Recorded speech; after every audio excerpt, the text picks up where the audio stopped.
Hi, I'm Dave Cobal. Welcome to Bonterra Vineyards.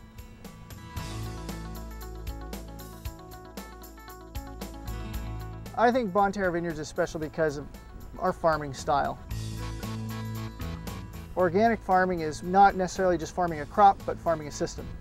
We're balancing the vine to help us out in terms of the way it grows for insect and disease pressures, but that also creates this wonderful harmony in terms of the quality, because a balanced vine yields the best quality fruit. Organic farming is more difficult for the manager. There's no doubt about it. There's more decisions to be made. But when I compare my costs to conventional growers' costs, those that are using synthetic chemicals, it's about the same. If a visitor were to come to Bonterra Vineyards to see what we do, the biggest thing you're going to see is the diversity. We use all the olive trees, the lavender, the cover crops. That's all part of trying to use nature as much as possible to do some of our work for us. We use chickens as part of our pest control measures.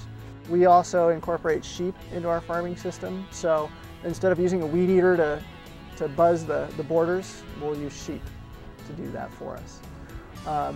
When we build fences, instead of cutting down a tree and turning that into lumber to make the fence, we use golden willow to do it for us, and it works very well. What we use to tie our grapevines are cattails or tules, whatever you might, however you want to call it. And the good thing about these is we get them from the pond right there. They're cheap and they biodegrade. So these will last about 1.5 years on the vine, which is just about as long as we want them to last. And then they fall onto the ground and they go away. It's the easiest thing in the world. Whether it's pruning in the wintertime or shoot thinning in the spring or fruit thinning during the summer, it's a mental game in terms of what's going to happen, how you're going to affect the balance of the vine.